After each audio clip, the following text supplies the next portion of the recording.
Namaku Firmansyah, 25 tahun. Lulusan teknik industri, baru saja mendapatkan pekerjaan tetap pertamaku setelah hampir 1 tahun jadi freelancer tanpa arah. Ketika aku mendapat email panggilan kerja dari PT Nusantara Logistik, aku hampir tak percaya. Lebih tidak percaya lagi ketika melihat langsung siapa bos utamanya. Seorang wanita muda, berwibawa, cantik, dan dikenal galak luar biasa. Kurniawati. Hari pertama kerja, aku datang 15 menit lebih awal. Keringat dingin membasahi telapak tanganku, meskipun ruangan ber-AC. Aku mengenakan kemeja putih yang baru disetrika semalam dan sepatu pantofel pinjaman dari kakakku. Saat itu, aku hanya ingin bekerja dengan baik. Aku tidak punya niat macam-macam. Tapi sejak aku melihat sosok Kurniawati berjalan cepat di lorong kantor, dengan setelan blazer biru gelapnya yang rapi, rambut disanggul elegan, dan mata tajam seperti bisa membaca isi kepala seseorang, aku tahu hari-hariku di kantor tidak akan pernah membosankan. Firmansyah ya, katanya waktu memperkenalkan diri. Suaranya tegas, sedikit datar. Selamat bergabung. Tapi saya tidak suka orang lambat. Semua harus presisi. Siap? Siap, Bu. Jawabku gugup. Hari-hariku pun dimulai. Aku ditempatkan sebagai asisten operasional langsung di bawah koordinasi Kurniawati. Tugasnya sederhana di atas kertas, mengecek data pengiriman, membuat laporan harian, dan mengatur jadwal sopir dan logistik. Tapi kenyataannya, semuanya serba cepat, serba detail, dan serba bisa kena marah kalau telat 5 menit saja. Firmansyah, kamu sudah kirim data armada ke divisi marketing? Belum, Bu. Lagi saya susun. Lagi disusun atau kamu lupa? Saya tidak suka alasan. Itu percakapan standar kami tiap pagi. Selalu ada teguran, bahkan sebelum aku sempat menyeruput kopi. Tapi entah kenapa, aku tidak pernah benar-benar marah. Mungkin karena aku sadar, semua itu bukan kebencian. Itu tanggung jawab. Lama-kelamaan aku mulai memperhatikan cara Kurniawati bekerja. Bagaimana dia memperhatikan semua laporan dengan saksama, turun ke lapangan langsung kalau ada keterlambatan, dan bahkan ikut lembur meski posisinya direktur operasional. Dia bukan bos yang duduk manis di balik meja. Dia terlibat langsung, tegas, ya tapi juga adil. Ada satu momen yang tak pernah kulupakan. Saat itu aku mengerjakan laporan bulanan semalaman, dan paginya langsung diserahkan ke mejanya. Wajahnya terlihat kaget. "Kamu kerjakan ini semalam?" tanyanya tanpa ekspresi. "Iya, Bu. Saya pikir lebih baik diselesaikan cepat." Dia mengangguk pelan. Lalu berkata, "Terima kasih." 2 kata sederhana itu, untuk pertama kalinya, membuat dadaku hangat. Itu pertama kalinya Kurniawati tersenyum. Sedikit, tapi cukup membuatku ingin bekerja lebih baik lagi. Setiap hari, walau sering ditegur, aku justru semakin bersemangat datang ke kantor. Teman-teman seangkatanku di divisi operasional sering menggoda. "Bro, kayaknya lu senyum-senyum sendiri tiap dimarahin Bu Kurnia deh." "Hahaha, bos galak kok bikin semangat sih. Aku hanya nyengir dan pura-pura sibuk mengetik, karena..." Ya, memang benar. Aku mulai menyukai Kurniawati. Tapi itu bukan karena wajah cantiknya atau gaya berpakaiannya. Aku kagum pada caranya memimpin. Ketegasannya, integritasnya. Ketika semua orang mencari jalan mudah, dia tetap memilih jalan lurus, walau sulit. Aku tahu batasanku. Aku hanya karyawan baru. Dia direktur muda. Tapi aku tak pernah berharap lebih. Aku hanya ingin jadi versi terbaik dari diriku di hadapannya. Dan ternyata, saat semua berjalan tenang dan stabil, itulah awal dari badai kecil yang tak kusangka akan mengubah segalanya. Hari itu hari Senin. Pagi yang mestinya biasa saja. Tapi aku sudah merasa gelisah sejak semalam. Laptopku tiba-tiba hang saat hendak menyusun laporan harian. Kupikir tidak masalah, karena aku sudah mencatat sebagian data manual di buku catatanku. Tapi ternyata, catatan itu tertinggal di kamar kosku. Jam menunjukkan pukul 07.45 ketika aku baru menyadari hal itu. Jantungku seperti lonceng yang berdentang keras. Aku buru-buru naik ojek, kembali ke kos, dan mengambil buku itu. Butuh waktu 1 jam pulang pergi, Dan aku baru kembali ke kantor sekitar pukul 08 di nila koma, hanya 5 menit sebelum deadline laporan harus diserahkan ke Kurniawati. Napas masih tersengal, tangan berkeringat, aku duduk di meja dan mulai mengetik secepat mungkin. Tapi 5 menit terlalu pendek untuk merapikan laporan setebal 12 halaman. Pukul 19.01, Kurniawati muncul di ruang operasional. Langkahnya cepat, matanya tajam menatap layar, dan seperti biasa, dia tahu segalanya. Firmansyah, suaranya datar, namun dingin. Mana laporan pengiriman untuk PT Transmed? Aku menelan ludah. Lagi saya selesaikan, Bu. 5 menit lagi siap. Ia menoleh padaku perlahan, seperti ingin memastikan apakah dia salah dengar. 5 menit lagi? Iya, Bu. Saya tadi. Kita sudah telat mengirim penawaran minggu lalu. Hari ini, kalau kita lambat serahkan data pengiriman, kerjasama ini batal. Dia menarik napas panjang. Saya sudah beri kamu tanggung jawab, karena saya percaya kamu bisa. Tapi sekarang, karena kamu, satu peluang bisnis senilai ratusan juta bisa hilang, aku menunduk. Ingin rasanya menghilang dari ruangan itu. Setelah ini, kamu datang ke ruang saya, katanya, lalu berlalu tanpa menatapku lagi. Rekan-rekanku diam. Tak ada yang berani mengangkat kepala. Aku duduk kaku selama beberapa menit sebelum akhirnya memberanikan diri masuk ke ruangannya. Di sana, Kurniawati duduk sambil menatap layar. Matanya lelah, tapi tetap tajam. Kamu tahu berapa lama saya membangun hubungan dengan PT Transmed? 2 tahun. Dan sekarang, semua bisa hancur karena ketidaktelitian kamu. Aku mencoba bicara. Bu, saya benar-benar minta maaf. Saya tidak butuh alasan, Firmansyah. Saya butuh orang yang bisa dipercaya. Hening sejenak. Lalu dia melanjutkan dengan nada yang lebih dingin. Mulai minggu depan, kamu saya pindahkan ke cabang di Karawang. Sebagai staf biasa. Itu bukan hukuman. Tapi kamu perlu belajar dari awal. Hatiku seperti ambruk. Cabang Karawang, itu 2 jam dari Jakarta. Gaji akan turun dan, yang lebih menyakitkan, aku dipindahkan karena dia sudah tidak percaya lagi padaku. Aku ingin protes. Tapi aku tahu, semua ini memang salahku.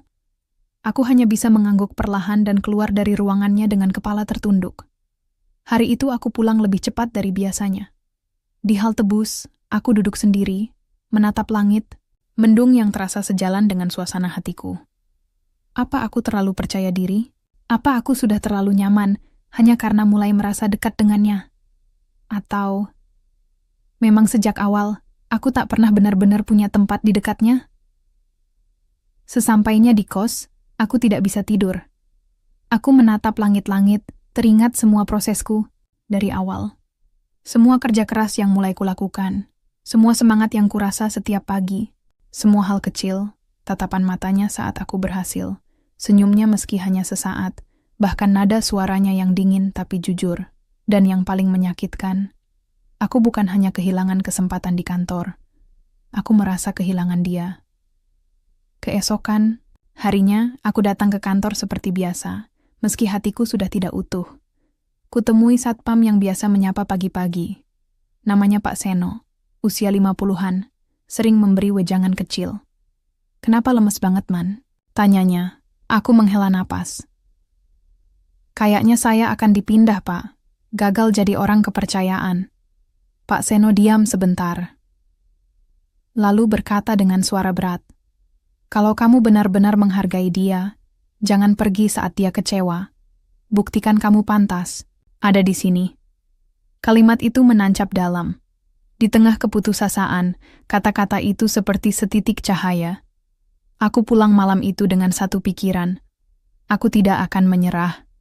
Aku akan kembali bangkit. Bukan hanya demi pekerjaanku, tapi demi seseorang yang secara tak sadar telah memberiku arah, Kurniawati. Dan perjuangan itu tidak mudah. Besok paginya aku datang ke kantor jauh lebih pagi dari biasanya. Jam dinding di lobi masih menunjukkan pukul 6.20 saat aku sudah duduk di meja kerjaku. Kantor masih sunyi. Hanya Pak Seno yang mengangguk memberi semangat dengan senyuman kecil. Aku tahu keputusan untuk memindahkanku ke cabang Karawang belum dibatalkan. Tapi aku juga tahu, ini belum final. Aku masih punya waktu. Aku masih bisa membuktikan bahwa aku layak dipercaya. Selama 2 minggu ke depan, aku bekerja 2 kali lebih keras dari biasanya. Aku mencatat semua aktivitas logistik secara manual dan digital. Aku memastikan tidak ada satupun armada yang telat berangkat. Aku bahkan membantu divisi lain jika mereka kekurangan staf. Kurniawati melihat semua itu, tentu saja. Tapi dia tidak berkata apapun. Senyap. Dingin. Jarak di antara kami terasa seperti samudra. Dulu, walaupun sering menegur, setidaknya ia bicara. Sekarang, seolah aku hanya udara baginya. Namun aku tidak menyerah. Ada satu malam, hujan deras mengguyur kota. Aku masih di kantor, merapikan laporan pengeluaran bulanan. Tiba-tiba lampu padam selama beberapa detik. Saat kembali menyala, aku mendengar langkah sepatu. Kurniawati berdiri di pintu ruang kerja, menatapku dengan heran. "Kamu belum pulang?" Aku bangkit dari dudukku. "Belum, Bu. Lagi beresin laporan keuangan logistik bulan ini. Besok katanya tim audit datang lebih pagi." Dia menatap meja penuh kertas dan laptop. "Itu bukan tugasmu langsung." Aku mengangguk. "Saya tahu. Tapi saya bagian dari tim ini. Saya nggak mau ada yang kurang siap." Untuk pertama kalinya dalam 2 minggu, aku melihat mata Kurniawati melunak. Ia tidak tersenyum, tapi pandangannya berubah. Lebih lembut, lebih manusiawi. Malam itu ia tidak berkata apa-apa lagi. Hanya melangkah pergi. Tapi langkahnya lebih pelan. Hari demi hari, jarak itu mulai sedikit menyusut. Ia mulai berbicara padaku lagi, secara profesional, tentu saja. Tapi setidaknya ia sudah tidak membekukan udara setiap kali aku lewat. Kadang saat tidak ada orang, ia bahkan mengangguk kecil saat aku menyelesaikan laporan dengan baik. Namun aku tahu, sekadar dihargai sebagai bawahan bukan tujuan akhirku. Aku ingin kembali dipercaya. Aku ingin jadi seseorang yang bisa ia andalkan. Dan lebih dari itu, aku ingin ia melihatku, bukan hanya sebagai bawahan, tapi sebagai pria yang tulus mencintainya. Lalu datanglah momen itu. Perusahaan mendapat undangan tender proyek besar di Batam. Nilai kontraknya miliaran. Kurniawati akan memimpin tim presentasi dan hanya boleh membawa 2 staf. Semua manajer mengincar posisi itu. Aku tidak menyangka ketika suatu siang ia memanggilku ke ruangannya. "Firmansyah," katanya, "kamu ikut saya ke Batam minggu depan." Jantungku berdegup kencang. Saya? Tapi, saya bukan manajer. Saya butuh orang yang saya percaya. Kamu sudah buktikan selama 2 minggu ini. Jangan kecewakan saya lagi. Itu adalah titik balik. Selama 3 hari di Batam, aku bekerja keras menyiapkan data dan logistik. Aku dan Kurniawati menghabiskan waktu berjam-jam menyiapkan strategi presentasi.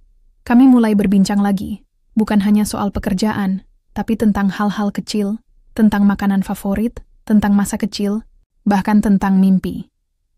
Di malam terakhir sebelum presentasi, kami duduk berdua di lobi hotel, masing-masing dengan secangkir teh.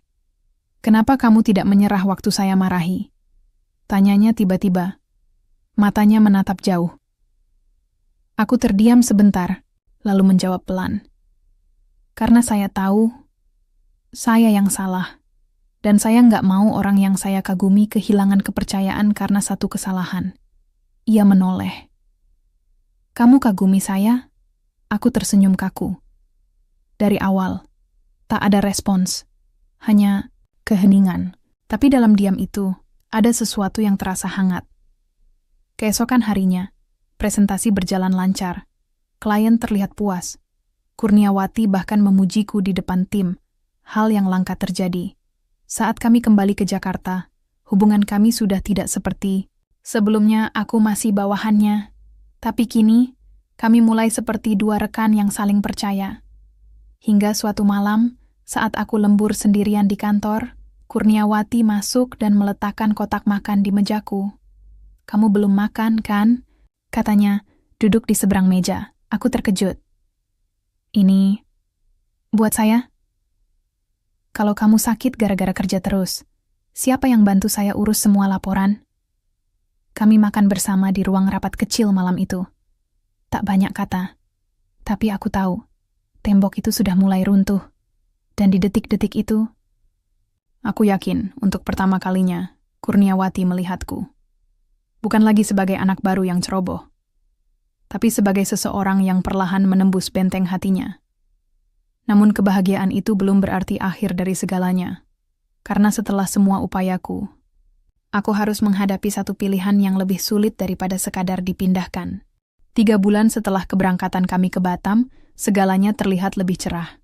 Aku dipercaya menangani lebih banyak proyek. Nama Kurniawati dan aku mulai disebut sebagai duo paling cepat dalam menyelesaikan target operasional. Bahkan, beberapa rekan di kantor mulai bergurau menyebut kami tim jodoh logistik. Hubungan kami pun perlahan berubah. Kurniawati mulai tertawa kecil saat mendengar ceritaku. Ia mengajak rapat sambil membahas kopi favoritnya. Dan kadang, saat hanya kami berdua, ia terlihat seperti wanita biasa, bukan bos yang keras dan tak tersentuh. Namun saat perasaan itu mulai tumbuh lebih kuat, datanglah kabar itu. Suatu sore, aku dipanggil ke ruangan Pak Darmawan, direktur utama perusahaan. Ia menyambutku dengan senyum hangat, lalu menawarkan secangkir kopi. "Firmansyah," katanya, "kamu tahu kamu berkembang sangat cepat di sini, kan?" Aku mengangguk sopan. "Terima kasih, Pak. Itu semua berkat bimbingan Bu Kurniawati juga." Pak Darmawan tersenyum. "Saya senang mendengarnya, karena kamu akan saya promosikan jadi kepala operasional cabang baru kami di Surabaya." Dego kepalaku langsung kosong. Surabaya, promosi. Tapi, berarti aku harus meninggalkan kantor pusat. Meninggalkan semua, termasuk dia. "Saya tahu kamu dekat dengan Kurniawati," kata Pak Darmawan pelan, seolah membaca isi hatiku. "Tapi, ini langkah besar untuk kariermu. Kami butuh seseorang yang bisa dipercaya di sana, dan kamu orangnya." Aku tidak bisa langsung menjawab. Malam itu, aku hanya duduk di halte, seperti saat pertama kali dimarahi Kurniawati. Bedanya, sekarang aku bukan kecewa karena dihukum, tapi bimbang karena harus memilih. Jika aku menerima, itu berarti aku membuktikan diriku benar-benar layak.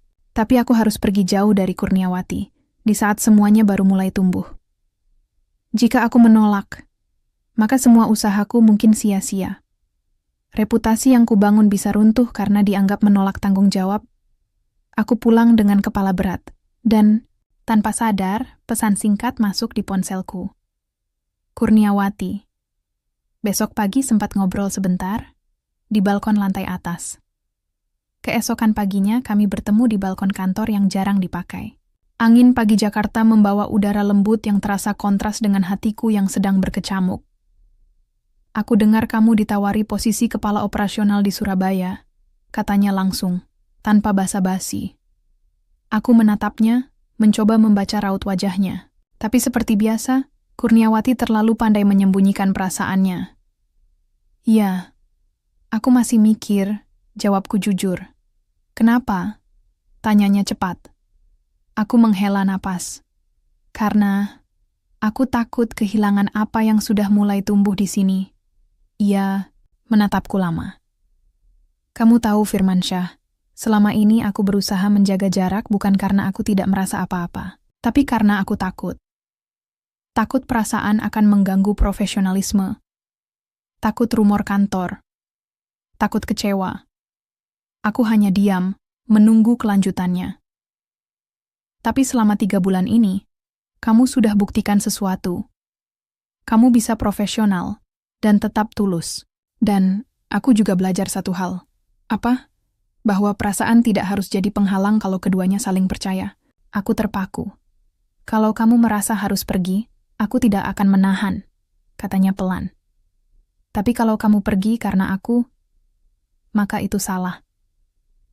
Ia lalu berdiri dan berjalan pergi, meninggalkanku di balkon bersama kebimbangan yang semakin besar. Hari-hari berikutnya terasa seperti perlombaan melawan waktu. Pak Darmawan menunggu jawabanku. Semua orang mulai bertanya-tanya. Bahkan rekan-rekan kantor sudah mengucapkan, Selamat lebih dulu. Di sisi lain, aku dan Kurniawati semakin dekat. Kami mulai makan siang bersama, sesekali mengobrol di luar kantor. Namun tak ada satupun dari kami yang menyebut kata pacaran. Seperti ada dinding tak kasat mata yang masih berdiri di antara kami. Rapuh, tapi nyata. Akhirnya, malam sebelum aku harus memberi keputusan, aku berdiri di depan laptop dengan email kosong. Jari-jari gemetar. Aku bisa menerima tawaran itu dan meninggalkan semua ini, atau menolak, dan entah apa yang akan terjadi. Aku pun melakukan satu hal terakhir. Ku ketik pesan singkat ke Kurniawati. Bolehkah besok aku datang ke rumahmu? Bukan sebagai bawahan, tapi sebagai seseorang yang ingin memperjuangkan perasaan. Detik demi detik terasa menegangkan. Hingga akhirnya, balasan datang. Kurniawati. Jam 7 malam. Aku tunggu. Kalimat itu terus berputar di kepalaku sepanjang hari. Aku tidak bisa duduk diam di kantor. Bahkan suara mesin fotokopi dan langkah karyawan lain terdengar seperti gema jauh yang tak kupahami. Jam 6 sore aku pulang lebih awal. Bukan karena ingin tampil sempurna, tapi karena aku tahu, malam ini bukan tentang penampilan. Ini tentang ketulusan, tentang keputusan, tentang hati. Aku berdiri di depan rumah Kurniawati tepat pukul 18.09. Rumahnya sederhana namun rapi. Penuh, dengan tanaman gantung di teras dan lampu kuning hangat yang memberi nuansa teduh. Seperti sosoknya yang tak pernah sepenuhnya bisa kutebak, tapi selalu terasa hangat dalam diam. Pintu dibuka. Di ambang pintu, ia berdiri dengan senyum yang tak biasa. "Masuk," katanya singkat. Aku mengangguk. Langkahku terasa berat namun pasti. Di ruang tamu, ia sudah menyiapkan 2 cangkir teh jahe. Aromanya menenangkan. Kami duduk berhadapan untuk pertama kalinya. Sebagai 2 orang yang tak lagi terikat hierarki, tapi perasaan. "Aku tahu kamu masih bingung," katanya membuka percakapan. "Tapi sebelum kamu bilang apa-apa, aku mau jujur dulu." Aku menatapnya lekat-lekat. Detak jantungku berpacu lebih cepat. Selama ini aku menahan diri, karena aku pikir, kalau aku membuka sedikit saja celah, aku akan kehilangan kendali. Tapi ternyata, menahan perasaan tidak membuatku lebih kuat. Justru sebaliknya, katanya sambil menunduk. Ia menarik napas panjang. "Aku marah saat kamu hampir dipindahkan dulu. Bukan karena kamu ceroboh, tapi karena aku peduli dan aku takut kehilangan seseorang yang diam-diam sudah jadi bagian penting dalam hariku." Aku tertegun. Dadaku sesak oleh keharuan. Aku ingin bicara, tapi suaraku tercekat. "Dan saat kamu bekerja keras, datang pagi, lembur malam, tetap tulus tanpa mengeluh. Kamu buat aku belajar bahwa cinta itu bukan hanya soal rasa, tapi perjuangan." Aku akhirnya memberanikan diri menjawab, "Aku memilih tinggal. Aku tolak tawaran itu." Matanya membelalak. "Aku bisa sukses di mana saja. Tapi aku tidak bisa membangun semuanya dari awal kalau aku kehilangan satu hal yang paling membuatku ingin bangun setiap pagi. Kamu." Ia terdiam, lama, lalu menatapku, kali ini tanpa ragu. "Kenapa kamu selalu tahu kapan harus datang tepat waktu?" bisiknya. Aku tersenyum kecil. "Karena aku nggak mau kamu marah kalau aku telat peluk kamu." Ia tertawa. Bukan tawa sinis atau profesional, tapi tawa tulus, hangat, dan penuh rasa. Tanpa berkata apa-apa lagi, ia berdiri dan berjalan mendekat. Dan untuk pertama kalinya, ia memelukku. Pelan, tapi penuh keyakinan. Pelukan itu bukan sekadar rangkulan. Ia seperti pintu yang terbuka, menjawab semua pertanyaan, membungkam semua ketakutan.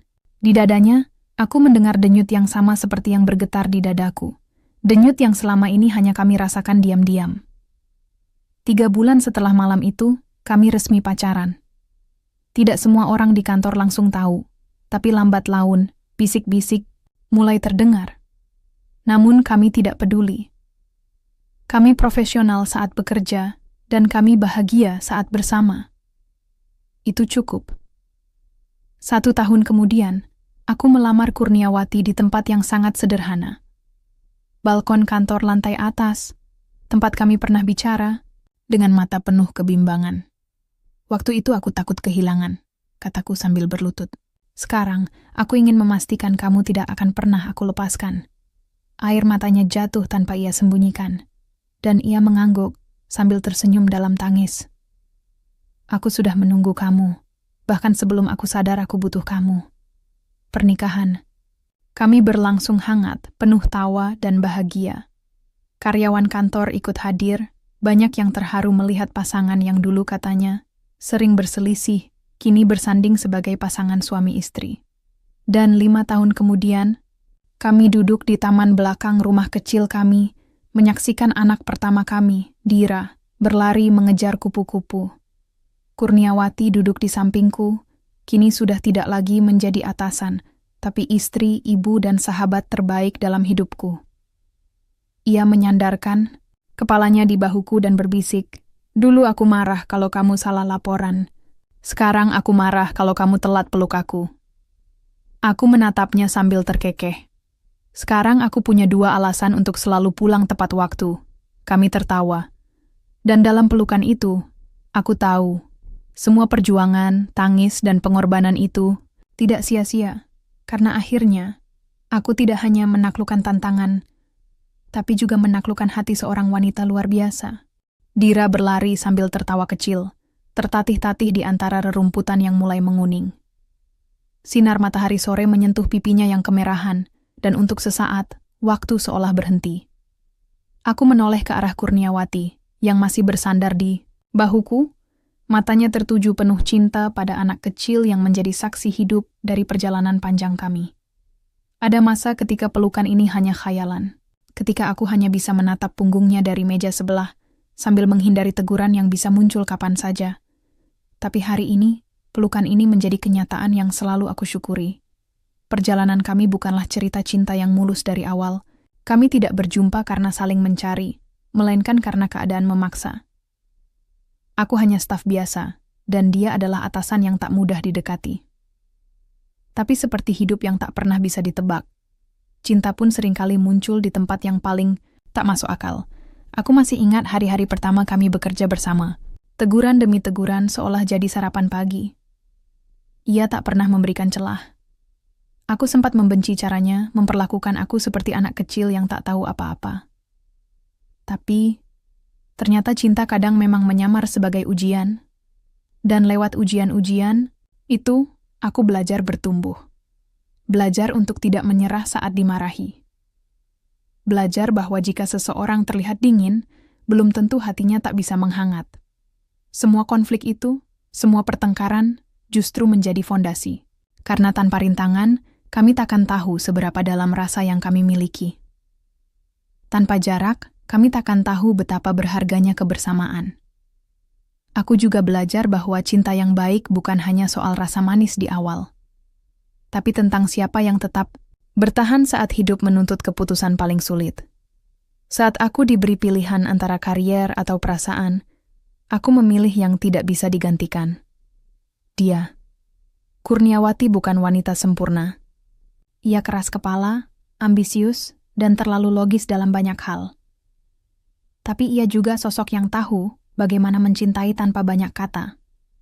Ia tak pernah memintaku berubah menjadi orang lain. Sebaliknya, ia membuatku ingin jadi versi terbaik dari diriku, sendiri, tanpa paksaan, tanpa tekanan.